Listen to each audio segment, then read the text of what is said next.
Reetsilt ilus on ikka. See on reaalselt maailma kõige ilusam koht, kus ma käin taas. Uus hommik. Ka jooksu läbi. Tule siit. Siin on meie kuivav telk. See on ainus asi, mis on päriselt märg. Me oleme tagasi jõudnud mäe peale Magical Pondist. Sööme lõunat, väga hea.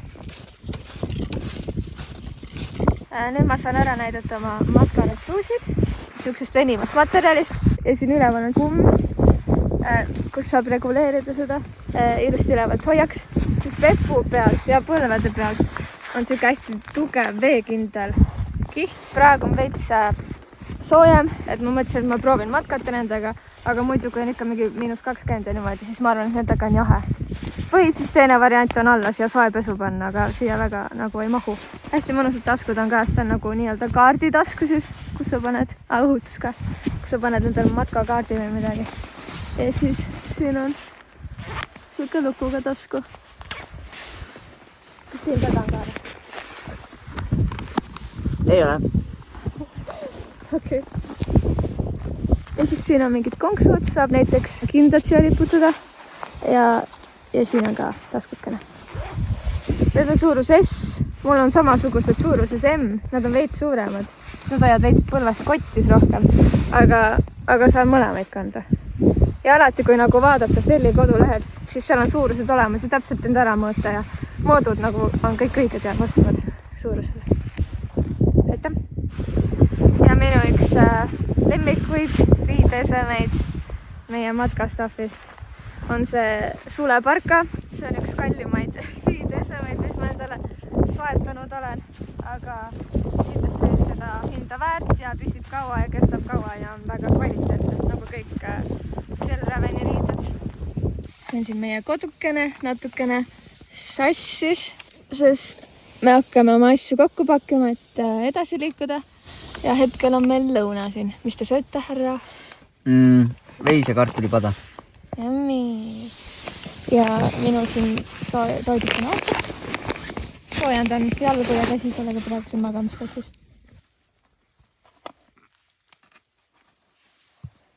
Nii, see on siis meie hügieenikotikene.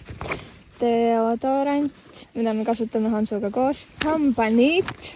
Ma olen suht laisk selles osas olnud, aga üritan ikka kasutada.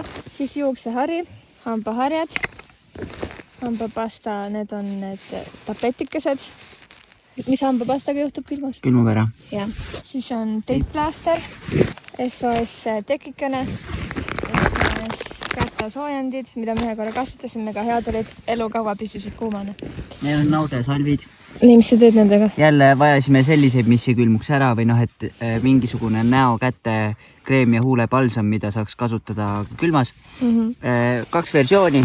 See SOS on siis nagu rohkem ekstreemsemateks tingimusteks. Külmas lähevad nahk hästi kuivaks ja võivad minna katki ja ma olen näinud polaarmatkal ühel kaasmatkajal olid käed täiesti verised, sellised nagu lõhed olid sees ja siis ta kogu aeg ainult kreemitas neid, aga seda tuleb teha varem ja tegelikult tuleb käte eest hoolt kanda. Neid salve saab määrida nii huultele kui näole. Igale poole võid määrida. Ja mina ütlen ausalt, ma tavaliselt panengi huule peale ja siis ma määrin terve käed kokku, et mul läheb nagu ühe korraga päris palju.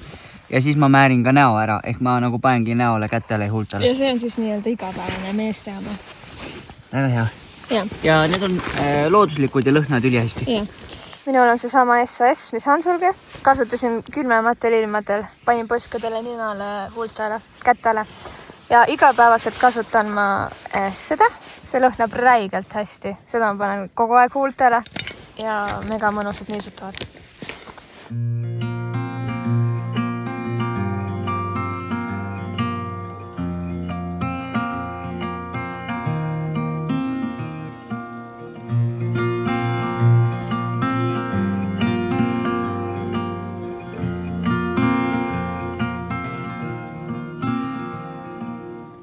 Me oleme siin nädal ja veits peal olnud, ma täpselt ei tea, ma ei tea isegi, mis päev täna on.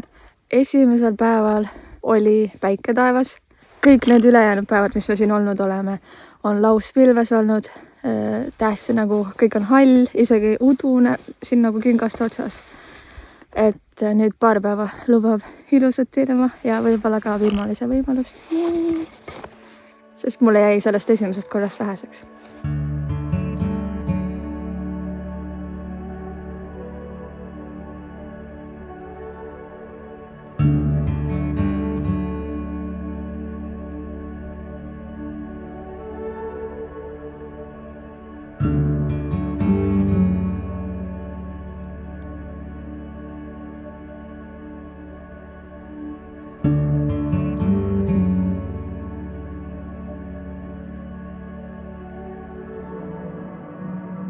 Järjekordne päev on kätte jõudnud, aeg jälle telk üles seada. Oleme siia ilusa keskkonna taustaks valinud ja hakkame siis jagama nippe, kuidas me telki üles seame. Talvel telkida on hea, kui on palju lund. Meil siin lumest puudust ei tule. Tuleb see pehme lumi talluda ühtlaseks, et maapind oleks kõva. Ja kuna me oleme siin väikse kaldega peal, siis me peame püüdma kuidagi niimoodi talluda või siis ka juurde kaevama lund, et seda kallakut nagu ühtlustada, et maapind saaks sirge ja loodis. Järgmine teema on siis telgi suund. Kuna me oleme siin mäe peal, kallaku peal, siis tuleb sellega ka veidi arvestada, mis pidi pead on. Aga kõige olulisem on arvestada, kust poolt tuleb tuul. Kuna tuul tuleb sealt ülevalt künkast alla, siis on oluline telk panna siia nii pidi, et telk ei jääks tuulega risti. Ja oluline on ka see, et telgi siis koridori pool jääks tuule suuna poole. Sest et kui jääks vastupidi, kui tuleb väga tugev tuul, siis puhuks see meile otse magamistuppa, aga kuna koridor jääb nüüd vahele, siis koridor võtab selle esimese tugeva tuule kinni. Tegelikult on meil ka siin mõned puud tuulevarjuks, et idee poolest võib ka ehitada, kui siia panna telk, siis meeter või 2 eemale võib ka ehitada sellise lumevalli või lumemüüri, mis kaitseks tuule eest, aga see peab vähemalt 1,5 meetrit eemal olema, sest et kui tuul tuleb sinna valli, siis ta viskab täpselt selle valli taha. Ja kui telk oleks otse valli taga, siis ta viskaks selle lume otse siis telgi peale, nii et väike vahe peab sisse jääma. Aga seda me hetkel ei tee, sest meil on selline kunstlik müür on puudest siin ees. Aga hakkame siis telk üles panema. Kaarte paneku puhul on asi lihtne. Fellitelgil on 2 kuldset, 1 punane kaar. Ja siin vastavalt on siis selline märgistus, et ei saa midagi sassi ajada. Ja selle ajad siit lihtsalt sisse. Väga tuulis ilma korral võib muidugi tuule suunale panna 2 vaia juba enne ära, et telk lendo ei läheks, aga praegu nii tuuline ei ole. Ja paljudel tavatelkidel on nii-öelda mõlemad otsad avatud, aga siin on nii, et ainult 1 ots on avatud ja teine ots on kinnine. Siia ta läheb lukku ära ja siis ma tean, et ta on seal ilusti olemas. Ja nüüd tuleb lihtsalt siit sisse ajada.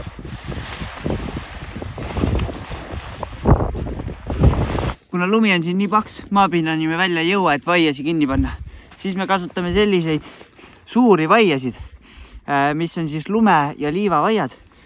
Nende eesmärk on siis panna nad justkui ankruna lume alla või siis liive alla. Ja siia olengi ma ühe augu juba valmis kaevanud. Panen siia selle ankru ära. Kui lumi oleks palju paksem ja tihedam, siis tuleks siia teha selline nööri jaoks vajalik kanal ka. Aga kuna see lumi on nii pehme, siis tegelikult saab selle nööri siit lihtsalt tõmmata. Ja nüüd saab siis see ankur siia lume alla ära peidetud ja see tuleks veel korralikult pärast kinni tampida. Ankur nii-öelda läheb selle aasaga siia sisse. Nii, praegu on ta pingutamata. Pärast kui meil on kõik ankrud ära pandud, siis me saame seda ilusti siin pingutada ja siis telgi paika tõmmata. Üle pika aja näeme päikest, mis on mega tore. Täna küll ei ole väga tuuline, aga hea oleks katta telgi serv või nii-öelda telgi seelik. Sel telgil otseselt seelikut ei ole, aga katta siis lumega. Ja siia võib siis võtta natukene lund ja visata siia serva peale. Et siis on see, et lund ei hakka pärast siit alt sisse tuiskama, kui peaks tuul tõusma.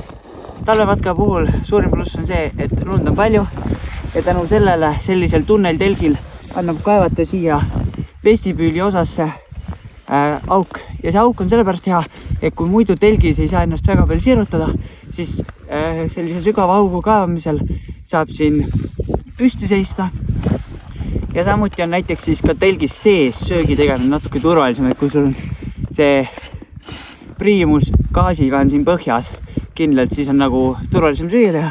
Ja 3. pluss on see, et kui telgi õhutus korralikult avada, siis õhk hakkab paremini telgis ringi käima. Jahe õhk tuleb, vajub siia alla auku ja ka tänu sellele on tegelikult selline kõrgemal olev see magamistoa osa soojem ja püsib ka soojem, sest jahe õhk vajub siia alla auku. Nagu näha, siis auk on kaevatud, päris sügav teine, päris põhjani ei jõudnudki. Siin põhjas on hea süüa teha.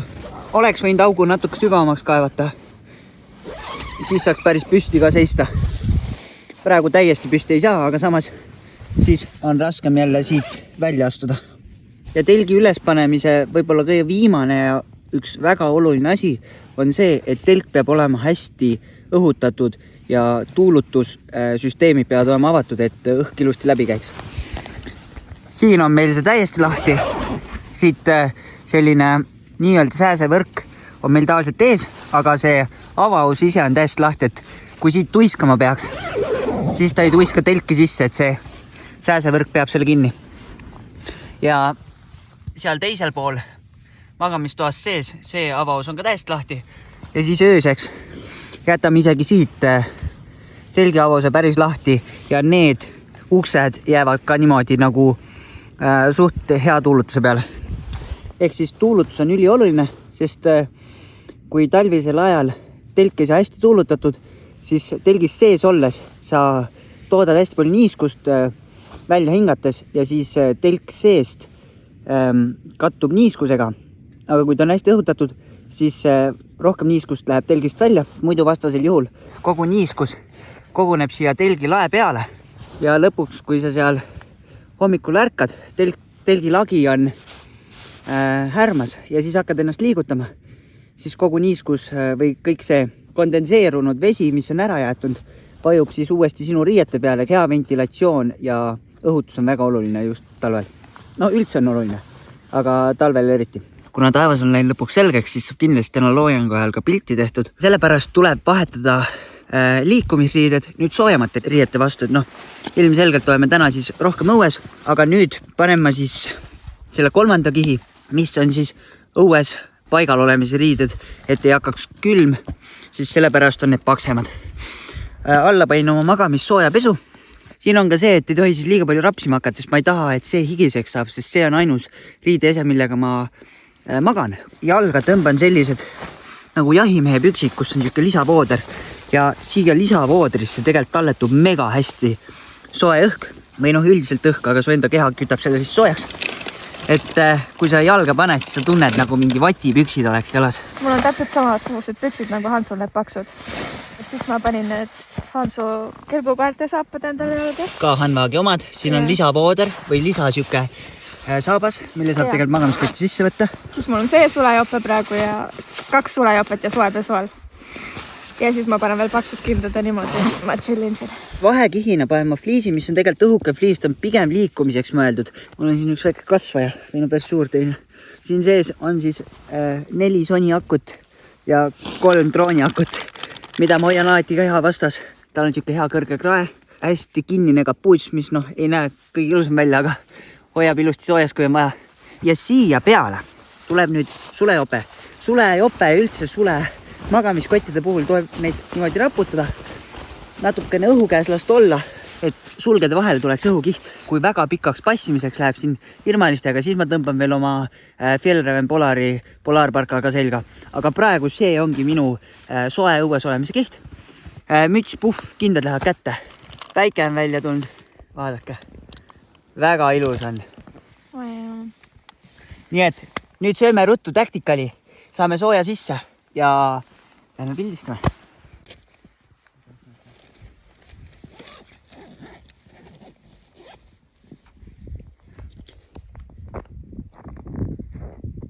See siin on minu tänane WC.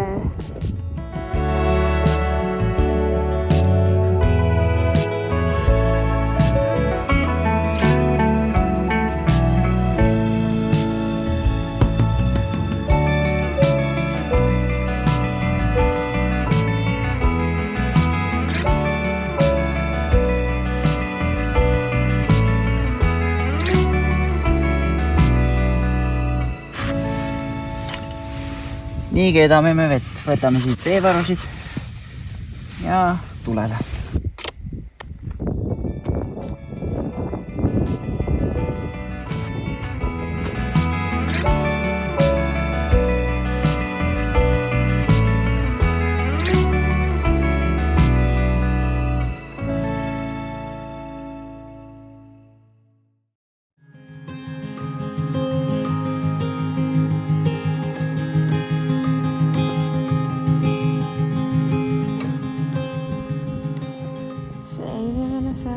Markus Hansson on reaalselt terve üleval passinud. Ta passis terve üleval ja nüüd hommikul vara tuli veel süüa.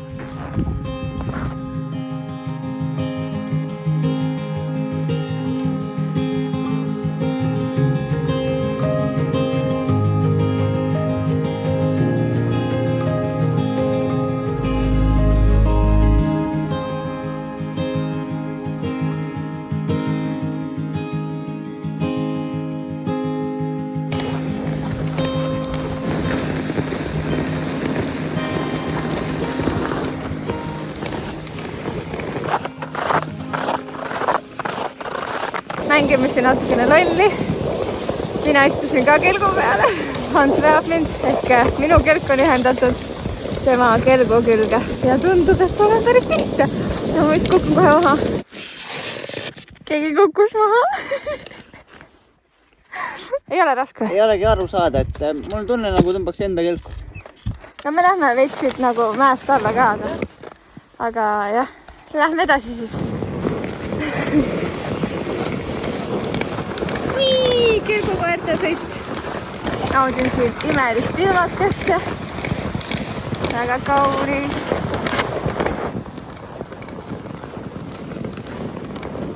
Oli küll vahva lõbu sõita, aga hakka kepi kaotasime ära. Tublid.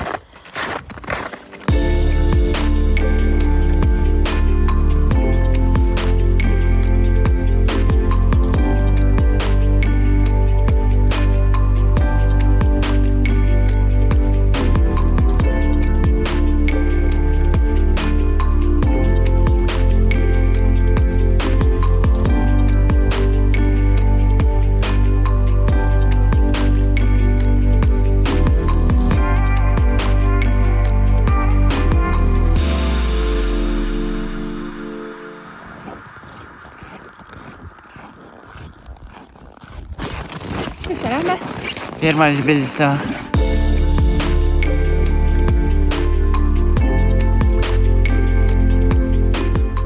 Oh my god.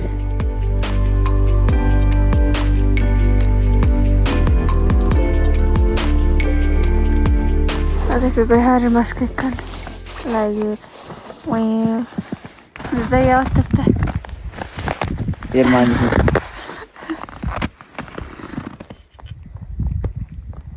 Vaadake, kui härmas kätu on. Sätendav lauga. Näete, selline täiesti valge kihiga kaetud igalt poolt.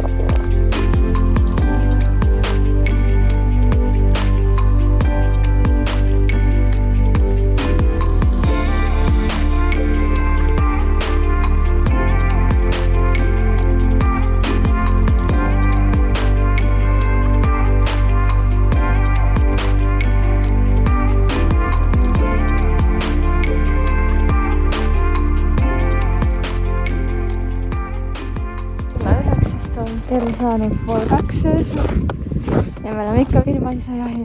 Kui üleeile pildistasin ma 4 tundi virmalisi, siis täna praegu on 5 tundi, aga ma arvan, et kui me lõpetame, siis umbes 6 tundi.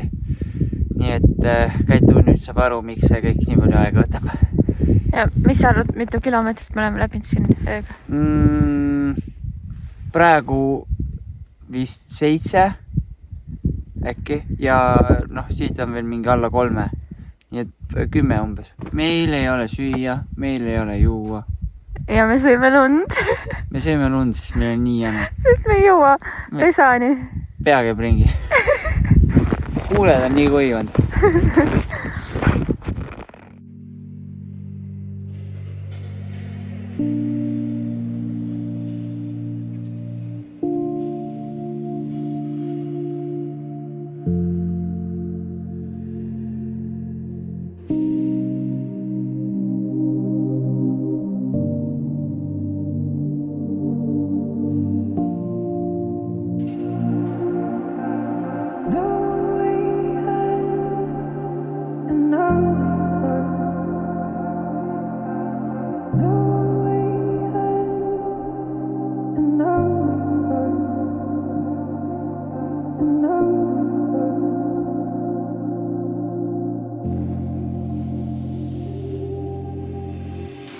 Käitu on väga õnnelik oma leiu üle. Mis sa leidsid siin? Me leidsime mega suure ja privaatse vetsu. Siin on 2 puud. Suurt puud. Nii, seal on päike. Nii, ja tulge piiluge sisse. Siin tuleb veel rajakeselt teha, aga piiluge. Sinna taha ja... Vau, see on tõesti suur. Aga teisel pool ka. No seal on kollid, aga vahet ei ole. Sellest saab minu vets, minu privaatne vets. Täna on sõbrapäev. Jee, head sõbrapäeva. Eilne õhtu ja öö olid väga müstilised. Jah, sest me nägime virmalisi. Väga ulme virmalisi. Ja väga tugevad olid need. Ja noh, need videoklipid, mis te nägite, olid kõik iPhone'iga filmitud. Ja üldjuhul ikkagi virmalist filmida isegi väga-väga heade kaameratega ei ole tänapäeval väga võimalik, et pildistada on, aga filmida mitte. Ja see, et telefoniga oli võimalik virmalist filmida, näitab, kui tugev virmaline tegelikult oli. Kuna täna on ilmselt viimane selge päev, siis tänane öö on selge, nii et see on viimane selge öö.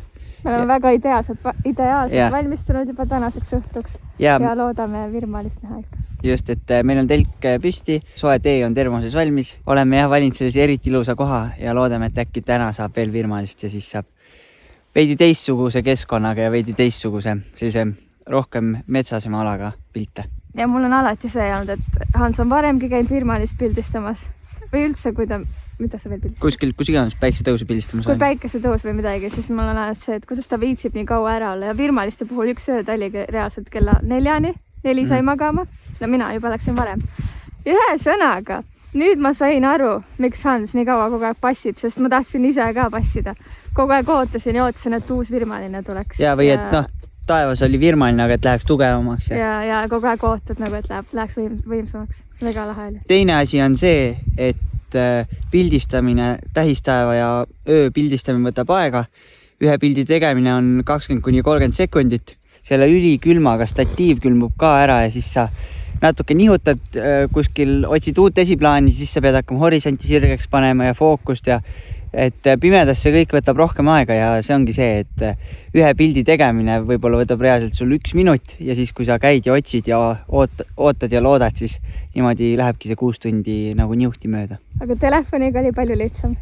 Minu saak oli palju suurem. Siin võime ikkagi iPhone'ile head promo teha, et see night mode on ülihea. Night mode'is siis ta teeb kuni 10 sekundi pikkuse pildi, põhimõtteliselt sama asi, mida sa teed fotokaga statiivilt, aga sa ei pea statiivi kasutama, vaid lihtsalt hästi paigal hoidma oma kätt. Me oleme valmis, loodame, et täna tuleb veel virmalisi. Kui virmalisi ei tule, siis vähemalt tuleb tähis taevas ja õhtul ilus loojang.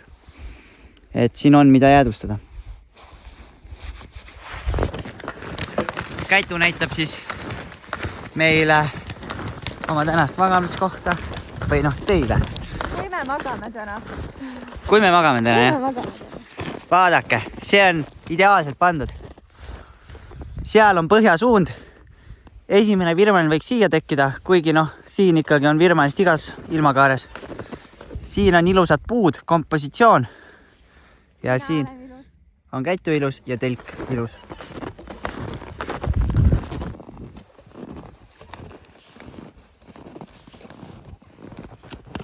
Väga ilus loojang on. Loodame, et töös tuleb virmalisi. Kas nüüd rahul eluga? Ja täiega.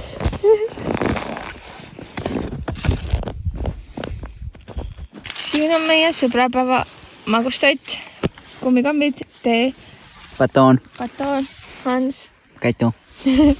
ja ilus ilmakene, kohe loojub päike. Ilusat sõbrapäeva. Head sõbrapäeva.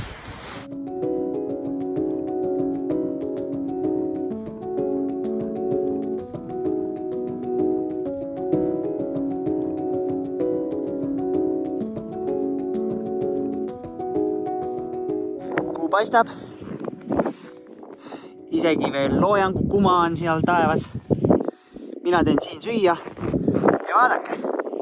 Võib-olla te näete juba kerge virmaliste kaar on seal kohas. Et ei jõudnud isegi ära süüa. Mängi muunosi. Vaadake mu kaarte. Vaadake minu kaarte. Käitu ei näinud. Ja tegelikult ootame ka virmalisi. Näksime jälle siin. Meil on sõbrapäeva õhtu siin. Pähklid. Kummikommid. Uno. Meie sõbrapäeva suur sündmus on virmalised Jah. ja juba on õhus. Ja Kaar on kohal. Siit tuulutusavast saab pilti välja teha telefoniga ja siis Ma lähen vaadata, kohe vaatan, kas kui video tugev toimib. virmaline on. Siin on meie tuulutusava. Põhjasuund on täpselt seal. Pistan telefoni välja. Noh, te juba näete, virmaline on seal olemas. Ja nüüd hoian 3 sekundit paigal. Tegi ära. Nii. Ja vaadake. Ta-da-da-da! On olemas Kaar. Ta on isegi natuke nõrgemaks jäänud.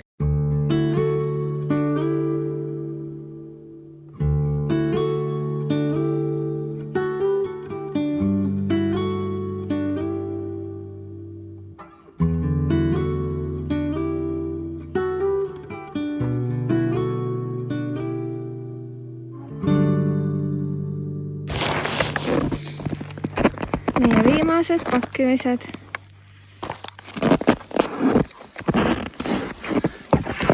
Hello, viimane hommik meil siin Riisitunturis. Ja viimane selge päev ka või noh, täna lubab pool pilveski päeva. Mul käes kinni hoiad. Siis teil oli sõbrapäev. Jälle mu sõbrapäev. Hans ärkas hommikul üles. Head sõbrapäeva. Nagu nägite, oli me eile virmaliste varjas. Nagu varjates ikka tuleb olla vaikselt ja me ei olnud seal piisavalt vaikselt, ehmatasime virmalised ära. Passime põhimõtteliselt terve öö üleval niimoodi, et iga tunni tagant panime äratuse. Isegi iga 20 minuti tagant oli alguses. Aga hästi nõrk virmaline oli. Ma isegi kella 4 aeg käisin korra väljas pildistamas mingi pool tundi. Mitu selget tööd meil oli siis? 3. See 15 päeva, mis me siin ööbisime, oli ainult 3 selget tööd, mida oli üsna vähe. Aga neist 3 me nägime ka virmalisi. Iga öö iga kord virmalisi. Ja üks öö oli see ka, kus oli nagu pilves, aga me ikka nägime virmalist kõrget. Ehk siis oleks olnud selgemaid öid, oleks rohkem virmalist saanud, aga see oli ka hea, mis me... Davai, kuna vlog hakkab vaikselt lõppema, siis me tahtsime oma kelke ka teile näidata. Need on meid ustavalt siin teeninud ja need mehitasime täitsa ise. Lähme Kätu kelgu juurde. Tal on natuke väiksem see. Need on siis tavalised kalamehe kelgud. Puutusime siis siia augud, panime kummid külge. Meistasime siuksed asjad otsa ja kelgud valmis. Ja seal otstes on siis karabeenid, mis käivad meil vöö külge. Ja nii me tirime seda. Nende kelkudega on hästi mõnus olnud siin, et mitte mingit raskust ei ole õlgadel ega isegi mitte puusadel väga mitte, sest palju me ikka mäkke tirime. Siin ei ole nii suured külkad. See kelk, mis me siis tegime, on pulkas sleed ja miks need nii-öelda tavalisest kelgust erinevad, ongi see, et neil on sellised nagu pulgad, mis ei lase siis kelgul, kui sa allamäge lähed, sulle selga joosta. Ja me ei tahtnud nii palju raha panna, et osta päris pulka kelku, sest need maksavad mingi 600 eurot kuni 1200 euri, mis on päris kallis, vaid tegime ise ja ma arvan, et meil läks üks kelk mingi võib-olla 40 eurot. Minu kelk on siis natuke suurem. Kui keegi tahab ka endal pulka kelku teha, siis ma ütlen kohe ära. Sellise kelgu saab magasinist või jahipaunast, hind suht sama. Markiirpost, me ei teadnud üldse, kust otsida. Hakkasin mingi ladudest otsima, aga noh, seal oli ükshaaval neid tellida suht mõttetu ja siis leidsime, et neid saab ka magasinist. Ühesõnaga kõik asjad on magasinist. Jaa, magasinist on kõik võimalik saada täpselt. Mul on siuksed aasad siin ja minu karabiinid on mul kohe siin vöö küljes. Tegelikult ma tahan seda vööd ka näidata, see on lahe vöö. Selle ma leidsin oma vanaisa garaažist. Siin küljes, nende aasade küljes olid suured karabiinid ja siit läks teisele poole üks hästi raske kett, et see on mingi vana elektriku selline julgestusrihm. Ja mina võtsin need suured karabiinid ära, sest need oli liiga rasked. Puurisin siia augud ja panin oma karabiinid siia sisse. Ja siis ma saan siia ideaalselt oma kelgu külge panna. Kui Kätu ütles, et tal puusadel ei hakka, siis sul on väga raske ka. Mul on väga raske see kelk, ma ei ole isegi kaalunud. Ma käin kiirelt üle, mis siin ka on. Telk, -30 magamiskott, siin on vahetusriided, soojem soe pesu, siis sulejoped, magamismatt ka nagunii kaasas. Ja nüüd see pool, siin on köögitarvikud, gaas ja pliit ja nii. Aga nüüd see siin on selline ebaoluline osa. Siin on fotokott, siin on statiiv ja siin sees on kimbal. Ehk siis taaskord jällegi fototehnika, mis kaalub räigelt. Jaa, fototehnika kaalub ise räigelt palju. Aga sul on ju telefon selleks. Jaa, telefon on ka. Miks see fototehnika kaasa tuli? aga muidu ma ütlen, ainus asi, mis muidu kaalub, riided ja magamiskott väga palju ei kaalu, on telk ja niimoodi oleks see matkamine päris hea kerge. Nii, vaatame, mis käitul siin on. Minul on siin riided jällegi, siin on jälle see suur punane parka ja siis mõni vahetusriie, magamiskott, matt ja siin on kosmekott, toit, madrats ja mingi väike pudipõhi. Mul on väga vähe asju. Selliseid asju me siis enda kaasast tassimegi. Ja siis on veel kepid ja räätsad ka. Ja mul on see kott seljas, sest vahepeal olen ma fotokat siin kotis kandnud, et siis ma ei pea seda hakkama fotokotist eraldi välja. Vaadake veel viimast korda neid ilusaid puid. Ja ilusaid vaateid. Me oleme siin ilmselt loojanguni ja siis hakkame liikuma kuhugi poole.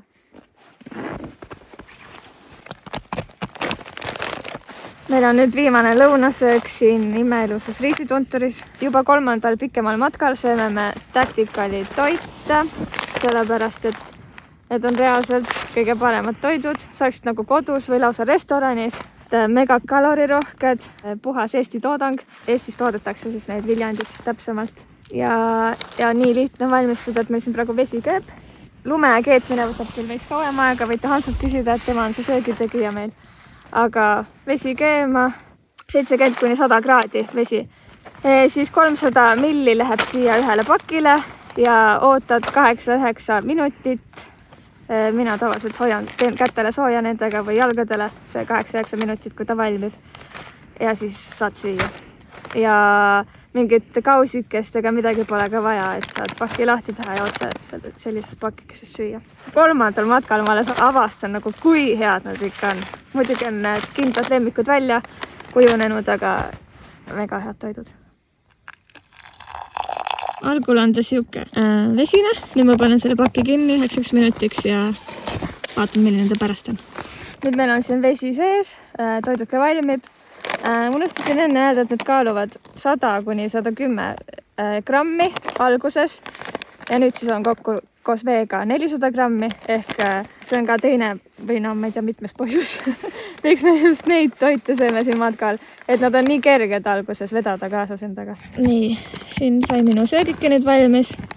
Minu arust ta näeb ülinema välja, ta maitseb veel paremini, kui ta välja näeb.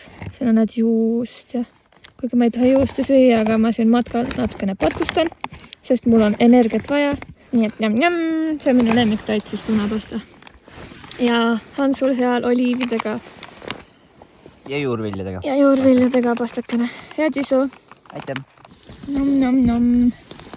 Räägi veel, milleks me kasutame neid tühjasid pakke, krippkotte. Tühjade pakkide puhul on hea see, et siia sisse me paneme prügi. Ja, et ma panin juba. Ja kommipaber. Kui me õhtul hambaid peseme ja ma olen juba telgis magamiskotis sees, siis siia on hea sülitada ka. Nii et on selline prügikäst meil ka pärast.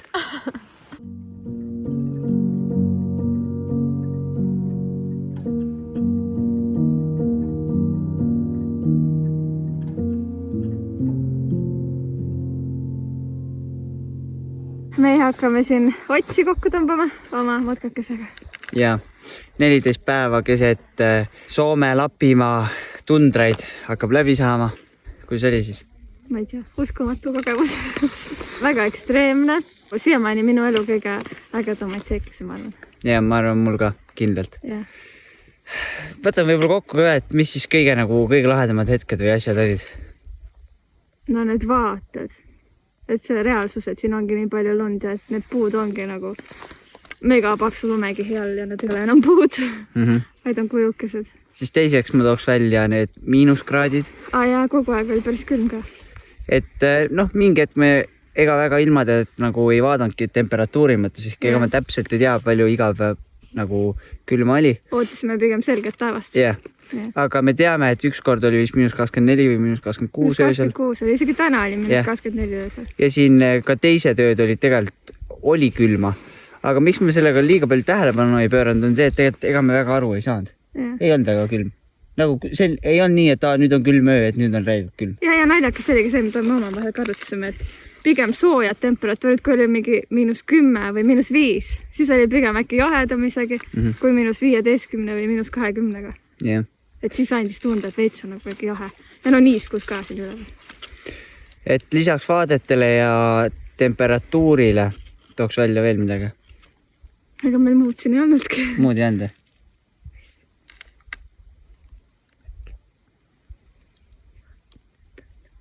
Huuled tekk. Sõbrapõe. Tekk. Virmalised. Ja virmalised muidugi. Ja lahe oli see, et Kätu nägi nad ära ja... Ja need olid minu esimesed virmalised, mis ma nägin siin siis. Vot, aga me nüüd laskumegi viimase mäe otsast alla. Ma arvan, et üliõigel ajal saab meie matk läbi. Et me küll siin vahepeal nagu hädaldasime, et kahju, et nii palju pilve silma oli. Aga ilmselt tänu sellele need puud kattusid ka hästi paksu lumega. Ja tõesti oli nii valge oli vahepeal, et sa ei teid nagu taeval ja maal vahet. Nüüd paistab, et need selged ilmad on puudelt hakanud lund uuesti maha kukutama, et päike käib nii kõrgelt. Kui me mõtlesime, et tahaks täiega, et läheks selgeks, et pilvesilm polnud nagu ideaalne, siis tegelikult see ka päikseline ilm on siin oma tagajärgedega. Ehk ma arvan, et me lõpetame kõige õigemal hetkel, et nüüd need puud juba ei ole enam nii lumised. Mis su huultega juhtus? Karm kliima. Sul on huuled nii katki lihtsalt. Ma olen pannud seda nõudesalvi isegi täna 2 või 3 korda, aga ma just pean vist varem hakkama panema seda. Sellepärast tuleb niimoodi käia. Jah. Aga davai, me lõpetame siin Riisi tunturis. Kindlasti koht, kuhu soovitame 100% tulla. Ja ei ole aga ärge siis kõik ära tallake. Ja ei ole välistatud, et me ise järgmine aasta ka tagasi siia tuleme. Ja sügisel, kui on hästi värviline ja ilus. Aga davai, tšau! Bye! Mis meil siin toimub? Telgi kuivatamine, nagu te näete, ja söömine. Miks me telki kuivatame? Sest et ta oli härmas ja me ei saanud kogu jääkihti telgi pealt maha ja nüüd on siin märjaks tulemas. Ja et ikka kuivalt tagasi saata telk.